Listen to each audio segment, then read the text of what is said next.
आज हम तारिक अजीज साहब को भी ट्रिब्यूट पेश करेंगे, लेकिन आगे जाके अभी आपको बताएंगे आज की बड़ी खबर।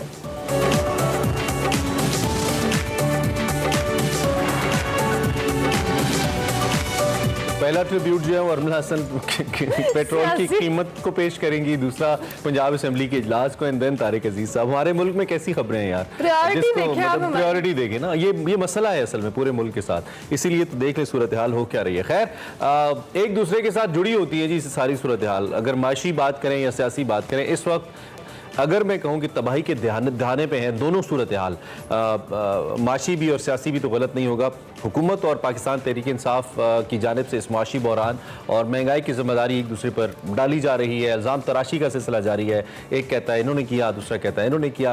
एक तरफ विफाकी, कोई नई बात थोड़ी है, एक तरफ विफाकी वज़रा फैसलों का दिफा कर रहे हैं, मुख्तलिफ जवाब पेश कर रहे हैं, वजाहतें दे रहे हैं, और दूसरी जानिब जो पेट्रोल है वो हाथ में नहीं आ रहा, और महंगा करने की जो वजह है वो आलमी अफरात ज़र यानी कि इन्फ्लेशन जो पूरी दुनिया के अंदर है बैनुल अक़वामी सतह पर, उसको बताया जा रहा है। और ये बयानिया भी बनाया जा रहा है कि जो PTI है उसके माहदी की वजह से मुल्क दिवालिया होने के करीब पहुंचा, और मौजूदा हुकूमत ने तो एक माहदा शेयर भी कर दिया ऑन सोशल मीडिया कि जी PTI का माहदा है जिसकी सजा भुगतनी पड़ रही है। दिवालिया होने से बचाने के लिए महंगाई जैसे सख्त फैसले कर रहे हैं। नून लीग की नायब सदर मरियम नवाज ने भी पेट्रोल महंगा होने की जिम्मेदारी इमरान खान हुकूमत पर डाल दी। उन्होंने मजीद क्या कहा आपको सुनाते हैं। इमरान खान जाते जाते इस हुकूमत के लिए यानी कि आने वाली शहबाज शरीफ हुकूमत के लिए लैंड माइन्स बिछा के गया है, यानी कि बारूदी सुरंगें बिछा के गया है। शहबाज शरीफ हुकूमत ने 1 रुपए का कोई अपनी तरफ से इजाफी टैक्स अवाम पर नहीं लगाया। ये वही 2019 जुलाई का मुआहदा है जो इमरान खान की हुकूमत IMF से करके आई थी, जिस पर उन्होंने मईशत की बर्बादी के दस्तखत किए थे। हमने सुना मरियम नवाज साहिबा ने क्या कहा। दूसरी जानिब पेट्रोलियम मसनूआत की कीमतों में इजाफे और बढ़ती महंगाई के बाद साबिक वजीर आजम इमरान खान ने फिर सड़कों पर आने की तैयारी शुरू कर दी है और इतवार से महंगाई के खिलाफ मुल्कगीर एहतजाज की कॉल भी दे दी है। इतवार को 9 बजे आपने सबने एहतजाज करना है, और मैं इंशाल्लाह स्क्रीन के जरिए वीडियो के जरिए मैं 10 बजे आप सब से बात करूंगा। तो मैं चाहता हूं कि आप सब निकलें। मैं ये चाहता हूं कि एक पैगाम जाए इन लोगों कि अगर आप संभाल नहीं सकते थे इस मुल्क को तो क्यों इतनी साजिश की। अगर आज आप कह रहे हैं कि जी बारूदी सुरंगें बना दी गई हैं, क्या आपको जरूरत थी कि एक मुल्क जो सही तरफ लगा हुआ था उसको क्यों आपने डिरेल किया, सिर्फ इसलिए कि अपनी चोरी बचाने के लिए। मैं आज सबको आज दावत दे रहा हूं इस एहतजाज में शिरकत करें।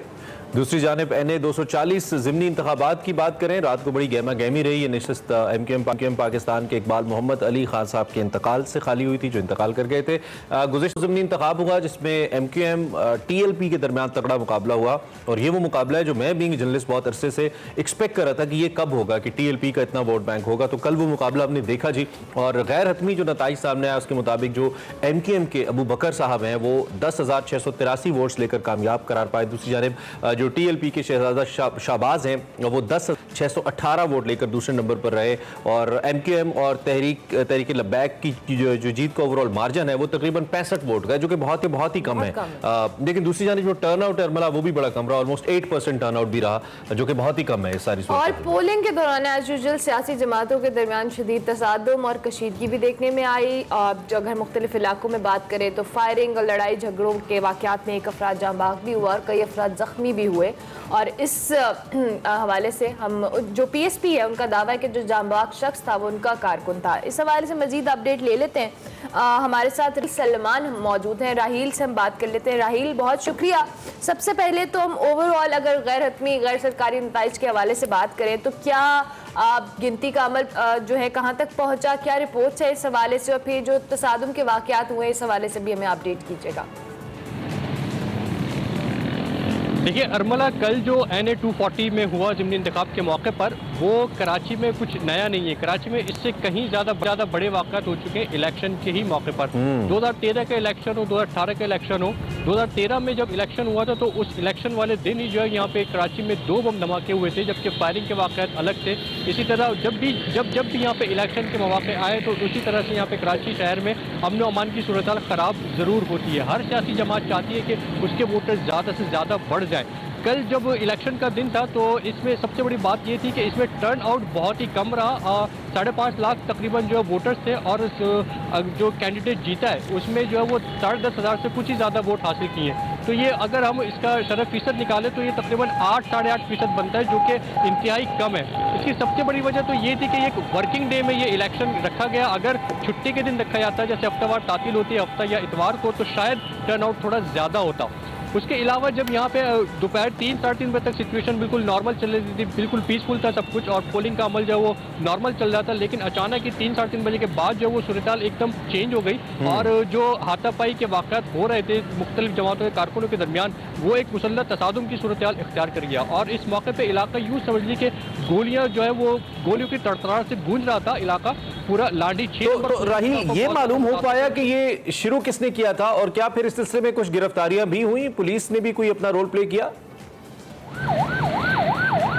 देखिए, इन जो कल ये सारे वाक़यात हुए उसके पुलिस ने 4 मुकदमा दर्ज कर लिए हैं। उसमें जो है वो कुछ सियासी जमातों के रहनुमा और कारकुनों के नाम भी मेंशन किए गए, उनको नामजद किया गया, नॉमिनेट किया गया है। अच्छा। जबकि जो है इस वक्त पुलिस हुक्काम के मुताबिक 5 अफराद को गिरफ्तार किया जा चुका है कल के वाक़यात के सिलसिले में और 4 मुकदमा दर्ज किए गए, जिनमें 780 जो कि इंसदाद दहशतगर्दी एक्ट है वो भी आयद किया गया है। अच्छा। उसमें 2 जमातों के सरबराहों के नाम भी डाले गए हैं। पुलिस हुक्काम ये बताते हैं कि इस सिलसिले में मजीद गिरफ्तारियों का भी इम्कान है, क्योंकि जो CCTV फुटेजेज और जो दीगर फुटेजेज है वो जमा की जा रही है और उसके बाद भी तफ्तीश का अमल आगे बढ़ेगा। ठीक है। अच्छा, ये भी यहाँ पे राहील ये भी बताइए, क्योंकि जो तहरीक लब्बैक पाकिस्तान है उसका ये दावा था कि वो जीत रहे थे और मैं चूंकि रात को जब फॉलो कर रहा था तो उनकी जितनी भी मकामी लीडरशिप है वो ये कह रही थी कि जी हमें हराया गया है, धांधली की गई है। ये जवाब तो सुनने में आता है जब भी कोई इलेक्शन हारता है, लेकिन ये मार्जिन इतना कम है 60-65 वोटों का कि उससे समझ भी आता है कि may be there is something wrong. फिर कुछ आपने देखा कुछ CCTV फुटेजेस भी आई जिसमें कुछ लोग बैलेट बॉक्सेस को तोड़ते नजर आते हैं, कुछ उस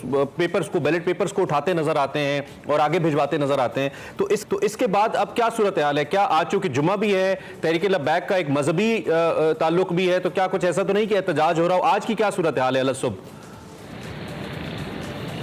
देखिए, अभी जो आज के दिन का आगाज़ हुआ है, सुबह सुबह का दिन है और यहाँ पे मार्केटें बाजार इतनी जल्दी खुलते भी नहीं है, लेकिन सिचुएशन इस वक्त जो है वो नॉर्मल है। कल के बाद नॉर्मल हो गई थी और जहाँ तक वोटों की गिनती का सवाल है तो TLP ने दरख्वास्त जमा करा दी है कि वोटों की जो है वो गिनती दोबारा की जाए। उन्हें ये शुबा है, उन्हें ये शक है कि उनको जो है जानबूझ के या ज़बरदस्ती हराया गया, उनके वोट कम किए गए, उनका ये दावा है उनकी जानिब से। और इस सिलसिले में उन्होंने बाज़ाब्ता तौर पर इलेक्शन कमीशन में दरख्वास्त जमा करा दी है कि इस हल्के की वोटिंग जो भी हुई है उस वोटों की गिनती जो है वो दोबारा से कराई जाए, क्योंकि कुछ अमन-ओ-अमान की सूरत-ए-हाल भी खराब हो गई थी और कुछ जो है वो मुख्तलिफ पार्टियों की जानिब से इल्ज़ामात भी आयद किए गए कि बैलेट बॉक्स जो है वो बाहर ले जाए गए, बैलेट पेपर जो वो फाड़ दिए गए और बोगस वोटिंग की गई। तो ये तमाम तो इल्ज़ामात देखें, ये सब सियासत का हिस्सा है। ये अगर आप यूँ कह लें कि सियासत का हुस्न है तो शायद गलत नहीं होगा। इसी तरह से होता है जब भी कोई आम इंतखाब या ज़िमनी इंतखाब का मौका हो तो मुख्तलिफ सियासी जमातें जो है वो एक दूसरे पर धांधली का इल्ज़ाम लगाते हैं, कभी इलेक्शन कमीशन पर इल्ज़ाम आयद किया जाए। अच्छा राहील, नॉर्मली ज़िमनी इंतखाबात की अगर हम बात करते हैं तो टर्न आउट उतना ज़्यादा नहीं होता। कल के इलेक्शन के हवाले से अगर हम टर्न आउट की बात करें, ओवरऑल कैसा था? अगर मुख्तलिफ हम तसादुम के वाक़यात को साइड पे रखें, इन लोगों की जो तादाद थी वो कितनी आई बाहर वोट कास्ट करने के लिए? देखिए, ये बात बिल्कुल सही है कि ज़िमनी इंतखाब में लोगों की इतनी ज़्यादा दिलचस्पी नहीं होती, लेकिन हर सियासी जमात ये चाहती है वो अपने वोटर्स को ज़्यादा से ज़्यादा अट्रैक्ट करे।